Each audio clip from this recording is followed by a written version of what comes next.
अवधूत चिंतन श्री गुरुदेव दत्त स्वामी महाराज की जय. छत्रपती शिवाजी महाराज की जय. आज आपण रुद्राक्ष, आपण आता गळ्यामध्ये रुद्राक्ष धारण करतो. हे रुद्राक्ष धारण केल्यानंतर त्याचं शुद्धीकरण कसं करायचं. सगळ्यात पहिले रुद्राक्ष जर आपल्याला कोणी दिलं असेल तर आपण लगेच गळ्यात घालून देतो. मग ते गळ्यात घातल्यानंतर रुद्राक्षाचे नियम काय आहे, त्याचं शुद्धीकरण कसं करायचं. फक्त रुद्राक्ष गळ्यात घातलं म्हणजे झालं का. आणि रुद्राक्षाला शुद्धीकरण महत्वाचं काय असतं. प्रत्येक आठवड्याला किंवा महिन्याला कधी त्याला शुद्धीकरण करायचं, त्याचा अभिषेक कसा करायचा, त्याच्याबद्दल मी आज ह्या व्हिडिओमध्ये संपूर्ण माहिती सांगणार आहे. चॅनलवर पहिल्यांदा आला असेल तर अवश्य सबस्क्राईब करा, म्हणजे येणाऱ्या नवीन व्हिडिओ श्री स्वामी समर्थ महाराजांचे गुरुचरित्राचे आणि नवनाथ पारायणाबद्दल माहिती भेटेल. रुद्राक्ष हे भगवान शंकराचं अतिप्रिय आहे. रुद्राक्ष म्हणजे एक वस्तू नाहीये. वस्तू म्हणजे कोणी घातलं, आपण पण घातलं. आता लहानपणी आमच्याकडे एवढे मोठे खूप रुद्राक्ष असायचे. मग ते रुद्राक्ष द्यायचो आम्ही. मग ते कोणी घालायचं, काही काही जण घालायचे, काढून टाकायचे. पण रुद्राक्ष हे एवढी पॉवर आहे. गुरुचरित्रामध्ये पण तसं वर्णन आहे. ज्याच्या गळ्यामध्ये रुद्राक्ष असेल त्याला यमाचं पण भय नसतं. पण कधी नियम पाहून. मग खूप जण काय करतात, रुद्राक्ष गळ्यामध्ये घालतात, वर्षानुवर्ष गळ्यामध्येच असतं. त्या रुद्राक्षाला कधी शुद्धीकरण होत नाही, रुद्राक्षाला कधी अभिषेक होत नाही, काहीच नाही. एकदा गळ्यात घातलं तर रुद्राक्ष काळं पडून जातं. तसं नाहीये. रुद्राक्षाला त्याची काळजी घेणं महत्वाचं. आपण जसं गाडी असेल, साधी गाडीची कशी सर्व्हिसिंग करतो आपण, 1 महिना 2 महिने ऑइल चेंज करतो, गाडीच्या सगळ्या गोष्टी चेंज करतो, सर्व्हिसिंग करतो. आपलं घर जरी रोज रोज आपण झाडतो किंवा रोज रोज पुसतो, तसं आपलं मन पण आहे. मन पण कधी कधी आपल्याला काहीच करावं वाटत नाही. तसंच आपण काही गळ्यामध्ये घालत असणार, रुद्राक्ष असेल, एकमुखी असेल, 5 मुखी असेल, कोणतंही असेल. आता मी हे चांदीमध्ये केलेलं आहे. तुम्ही साध्यामध्ये जरी रुद्राक्ष असेल, कोणतं जरी रुद्राक्ष असेल, त्याचं शुद्धीकरण होणं महत्वाचं आहे. तुम्ही महिन्यामध्ये करा, आठवड्यात करा, कधीही करा. शुद्धीकरण कसं करायचं, रुद्राक्ष घालण्याचे नियम काय आहे, महिलांनी रुद्राक्ष घालावे का, कोणी दिलेलं आपलं रुद्राक्ष आपण घातलं पाहिजे का, याच्याबद्दल सगळी माहिती सांगणार आहे. सगळ्यात पहिले रुद्राक्ष जर आपल्याला गळ्यामध्ये घालायचा असेल, तो रुद्राक्ष आपल्याला जर कोणी दिला असेल, तुम्ही कुठून आणला असेल, घेतला, त्याला सगळ्या लोकांचे हात लागलेले असतात. कोणी एखाद्या व्यक्तीने घातलेला रुद्राक्ष आपण घातला चालेल का, नाही चालत. लक्षात ठेवा, कोणी घातला असेल आणि तो आपण घातला, मग त्याला शुद्धीकरण करून घालू शकता. मग काय करायचं, रुद्राक्ष आता आपण रुद्राक्ष आहे ते सगळ्यात पहिले आणल्यानंतर तो दुधामध्ये रात्रभर ठेवायचा. रात्रभर दुधामध्ये ठेवायचं. दुधामध्ये ठेवल्यानंतर त्याला अभिषेक असेल, श्री सुक्त, पुरुष सुक्त, रुद्र अध्याय अभिषेक करून रुद्राक्ष स्वच्छ करून तो गळ्यामध्ये धारण करायचा. तुम्ही साध्या धाग्यामध्ये पण रुद्राक्ष घालू शकता, फक्त लोखंडामध्ये घालायचं नाही. सोना असेल, चांदी असेल, असं रुद्राक्ष करू शकता तुमच्या याने, किंवा साध्या दोऱ्यामध्ये. मी तर स्टार्टिंगला पहिले फक्त साध्या दोऱ्यामध्ये घातला होता. साध्या दोऱ्यामध्ये रुद्राक्ष घालून घ्यायचं. रुद्राक्ष घातल्यानंतर त्याचे नियम काय. रुद्राक्ष जर आपल्या गळ्यामध्ये असेल, एकमुखी असेल, 5 मुखी, किती असेल आपल्या गळ्यामध्ये, रुद्राक्ष जर आपल्या गळ्यामध्ये असेल, महिला असेल, पुरुष असेल, कुणी असेल, लक्षात ठेवा, तर आपण वॉशरूमला, बाथरूमला जाताना रुद्राक्ष काढून जायचं. कधीही लक्षात ठेवा, त्याचे नियम आहे. कोणत्याही गोष्टीचे नियम पाळून जर केलं तर त्याचं फळ भेटतं. खूप जण हातामध्ये रुद्राक्ष घालता, गळ्यामध्ये रुद्राक्ष घालता, पण नियमच नाही पाळत. बाथरूम असेल, वॉशरूम असेल, इथं जाताना रुद्राक्ष घालून जायचं नाही. एका ठिकाणी, चांगल्या ठिकाणी ठेवायचा. मौतीच्या ठिकाणी, जेव्हा कोणाची मौत असेल, तुम्हाला समजलं आपलं मौत आहे, आपल्याला त्या ठिकाणी जायचंय, त्या मौतीच्या ठिकाणी रुद्राक्ष घालून जायचं नाही. मौतीच्या ठिकाणी पण नाही घालून जायचं, बाथरूमच्या वेळेस नाही घालायचं, रात्री झोपायच्या वेळेस पण रुद्राक्ष घालून झोपायचं नाही. रात्री झोपायच्या वेळेस पण नाही घालायचं. गुरुचरित्रामध्ये वर्णन तसं, रात्री झोपायच्या वेळेस पण नाही. मग कधी घालायचं रुद्राक्ष. पण आता मी कसं करतो मी तुम्हाला सांगतो. सगळ्यात पहिले हे रुद्राक्ष आपण आता गळ्यामध्ये घालतो. हे अतिपवित्र आहे. 108 मणी आहे, अतिपवित्र आहे. आता हे रुद्राक्ष आपण समजा सकाळी आपण एकदा गळ्यामध्ये घातले, गळ्यात घातल्याच्या वेळेस आपण ओम नमः शिवाय जप करायचा मनातल्या मनात. गळ्यात घातल्यानंतर दिवसभर ठेवायचं.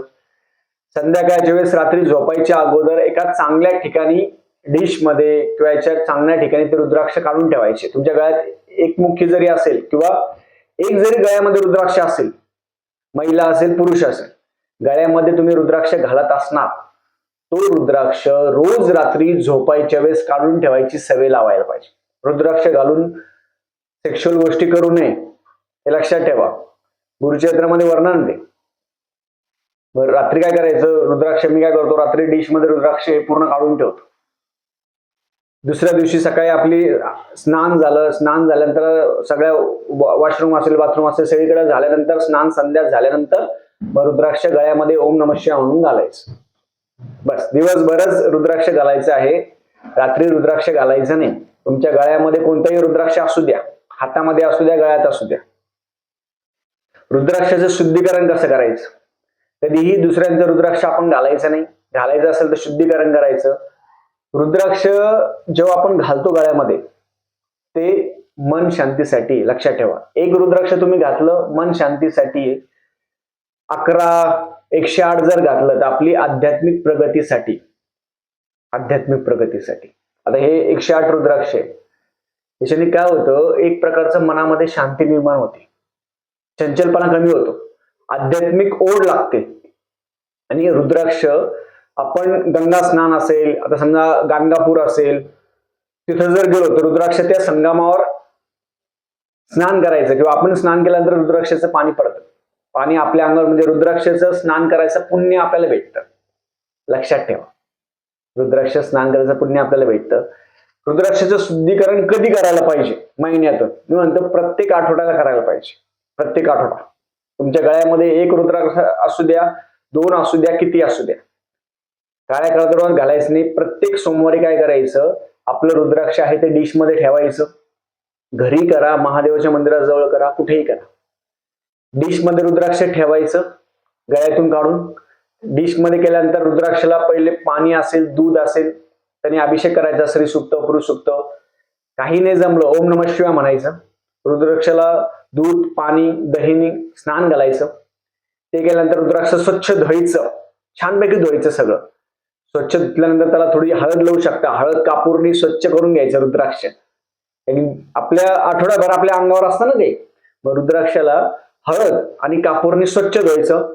आणि नंतर तसंच दोरी सगट नंतर स्वच्छ धुतल्यानंतर त्याला गंधाक्षता फुल ठेवायचं रुद्राक्षाला, धूपदीप दाखवायचं आणि नंतर ते रुद्राक्ष गळ्यामध्ये धारण करायचं. हे प्रत्येक सोमवारी करायला पाहिजे. प्रत्येक सोमवारी नाही जमलं 15 दिवसातून एकदा पौर्णिमेला करा, 15 दिवसातून एकदा नाही जमलं तर महिन्यातून एकदा सोमवारी करा. पण हे केल्यानंतर काय होतं, ते रुद्राक्ष आहे ते ऍक्टिव्हेट होतं. कारण की ते नुसतं तुम्ही गळ्यामध्ये घालणार, काही काहींचं घाण होऊन जाते, खराब होऊन जात. काही काही जण तसंच साबण लावता, खूप खराब करून टाकतात ते. आणि तुटलेलं रुद्राक्ष घालू नका. तुटलेलं रुद्राक्ष असेल विसर्जन करून टाकायचं. दुसऱ्यांचं कोणाचं रुद्राक्ष असेल, कोणी तुम्हाला दिलं असेल, जसं जर काही मूल्य असेल, काही पैसे असेल, ते दानपेटीमध्ये महादेवाच्या ठेवून द्यायचं. खूप जणांचं कसं असतं, गळ्यामध्ये रुद्राक्ष घातल्यानंतर आपण जर महादेवाच्या मंदिरात गेलो तर ते रुद्राक्ष त्या महादेवाच्या मंदिराच्या तिथे ठेवता. तसं करू शकता. पादुका असेल, पादुकाच्या तिथे पण ठेवू शकता. तुम्ही संगमावर स्नान करायला गेले, कुठे भीमा अर्जुन संगम असेल, भीमा मर्जा, गाणगापूर असेल, कुठेही पंढरपूर असेल, संगमाच्या तिथं पण ते रुद्राक्ष आपण ठेवू शकता. रुद्राक्ष मध्ये खूप ताकद आहे, खूप ताकद आहे. पण त्याचे नियम पाळून. रुद्राक्ष घालून नॉनव्हेज खाऊ नये, लक्षात ठेवा. रुद्राक्ष घालून नॉनव्हेज खायचं नाही. रुद्राक्ष घालून सिगरेट, दारू, वेश्यगमन किंवा बाकीच्या गोष्टी करू नये. तुम्ही जर रुद्राक्ष घालून जर दारू पित असाल, सिगरेट करत असाल, काय बाकीचे व्यसन करत असाल सगळे, त्याचं पुण्य तुम्हाला भेटणार नाही. उलट तुम्हाला कसा त्रास होईल, त्याचा उलट त्रास होतो. म्हणून लक्षात ठेवा, रुद्राक्ष घालणं जेवढं सोपं आहे तेवढं त्याचे नियम पाळणं महत्वाचे आहे. प्रत्येक सोमवारी आपल्या गळ्यातील रुद्राक्षाला अभिषेक केला पाहिजे आणि करावा.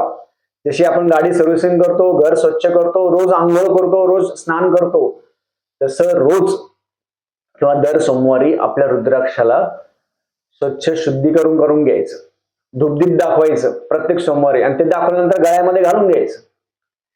अशा वेळेस काय होतं, कधी कधी आपल्याला जर मौतीला जायचं असेल, मग मौतीला रुद्राक्ष घालून जर आपण म्हणतो आपण गेलो, पण कधीही लक्षात ठेवा, आपल्याला समजलं आपल्याला मौतीला जायचंय तेव्हा रुद्राक्ष काढून घरी रुद्राक्ष काढायचं, मग जायचं त्या मौतीच्या ठिकाणी. तुम्ही जर चुकून गेले मग काय करायचं, घरी आल्यानंतर स्नान करायचं, रुद्राक्षाला शुद्धीकरण करायचं. शुद्धीकरण करणं महत्वाचं आहे रुद्राक्षाला, लक्षात ठेवा. खूप जणांचा आता व्हिडिओ बघतायत, त्यांच्या गळ्यामध्ये वर्षानुवर्ष रुद्राक्ष असतं, शुद्धीकरणच नाही, नुसतं घालायचं म्हणून घालायचं. एक दुसऱ्याने घातलं म्हणजे आपण घालायचं. महिलांसाठी नियम सांगतो, महिलांनी प्रॉब्लेमच्या 4 दिवस तुम्हाला माहित असतं तेव्हा ते रुद्राक्ष गळ्यामध्ये घालायचं नाही. तो म्हणणार दादा चालतं, सगळ्या गोष्टी चालतात, पण महिलांनी स्ट्रिक्टली त्यांनी रात्री झोपायच्या वेळेस, आपण जेव्हा ठेवणार आहे आपल्याला माहिती, तेव्हा डिशमध्ये एक डिश तयार करून घ्या, कुठं पण डिशमध्ये वर पीस ठेवा, त्याच्यावरती रोज झोपायच्या अगोदर रुद्राक्ष ठेवून द्यायचं. लक्षात ठेवा, महिला असेल, मुली असेल, कोणी असेल, लहान मुलं सोडून बाकी सगळे जे मोठे असेल 15 वर्षाचे पुढं, त्यांनी सगळ्यांनी रात्री झोपायच्या अगोदर रोज रुद्राक्ष एका डिशमध्ये ठेवायचं. मुलांनी पण, मुलं मोठे असेल छोटे असेल, त्यांनी रात्री झोपायच्या अगोदर डिशमध्ये रुद्राक्ष ठेवून द्यायचं पवित्र ठिकाणी, चांगल्या ठिकाणी, आणि दुसऱ्या दिवशी परत आंघोळ करून स्नान करून ते रुद्राक्ष घालायचं. रुद्राक्ष घालून आपण जर नामस्मरण केलं, रुद्राक्ष घालून जर आपण जप केला, स्वामी चरित्र वाचलं, गुरुचरित्र वाचलं, तसं फळ खूप आहे. हे रुद्राक्षाच्या काही जण रुद्राक्षाने जप करतात, तसं पुण्य अपार आहे, तसं पुण्य खूप आहे, त्या पुण्याला तोड नाही. लक्षात ठेवा, त्या पुण्याला कधीच पुण्य क्षय होत नाही. म्हणून साधी माळ जपाची, रुद्राक्षाच्या माळेला खूप महत्व आहे. म्हणून जे रुद्राक्ष असेल, कोणी दिलेलं रुद्राक्ष असेल ते शुद्धी करून घ्या, त्याचं मूल्य मंदिरामध्ये द्या. रुद्राक्ष आपण आपलं जेवण करताना, हे करताना रुद्राक्षची काळजी घ्यायची, हात जास्त लावायचे नाही आपण जर हे करत असाल. आणि वॉशरूमला बाथरूमला जाताना स्ट्रिक्टली ते काढून जायचं. मग तुम्ही म्हणणार दादा मग ऑफिसमध्ये इथं कसं जमणार, कसं करणार आपण, मग त्याचे नियमच आहे, त्याचे रुद्राक्षाचेच नियम आहे. टॉयलेटला जाताच्या अगोदर तरी रुद्राक्ष काढून जायला पाहिजे गळ्यातील. रुद्राक्ष गळ्यातील ना, तो गळ्यातील निघला पाहिजे असं ठेवायचं, कधी पण आपल्याला काढता आला पाहिजे, घालता आला पाहिजे, काढता आला पाहिजे. महिलांचं पण तसंच आहे. अशा पद्धतीने रुद्राक्षाचे नियम सगळ्यांनी पाळावे. दर सोमवारी किंवा महिन्यातून एकदा रुद्राक्ष शुद्धीकरण करावं. आणि कधीही रुद्राक्ष धारण केल्यानंतर त्याची एक प्रकारची एनर्जी असते. जेव्हा तुम्ही शुद्धीकरण केलं ना, त्याची एनर्जी असते. हे रुद्राक्ष मी आताच घातलेले आहे, त्याचं शुद्धीकरण केलं, त्याचा अभिषेक केला, दुधामध्ये ठेवले, एक रात्रभर दुधामध्ये ठेवायचे. ज्यांनी केलं नसेल त्यांनी करा. आपला रुद्राक्ष असेल तर तो एक रात्र पूर्ण दुधामध्ये ठेवायचा, दुसऱ्या दिवशी आपण घालायचे, आणि ते घातल्यानंतर नामस्मरण करायचं. आणि अशा पद्धतीने जर आपण रुद्राक्ष घातलं, एवढे जर नियम पाळले ना आपण रुद्राक्षाचे, तर आपल्याला काही काळास न देणे, अपघाती मृत्यू, अपमृत्यू राहत नाही, नजर दोष राहत नाही, आणि आपल्याला एक प्रकारची शरीरावरती एक प्रकारची एनर्जी असते. आपल्याला रुद्र येते, रुद्र म्हणजे रुद्राक्ष जो व्यक्ती घालणार त्यांनी रुद्र अध्याय आहे, रुद्र आहे, नमक चमक असेल ते म्हणायचा प्रयत्न करावा, आणि ओम नमः शिवाय जप करावा. त्यांनी रोज ओम नमः शिवाय म्हणून जप करावा.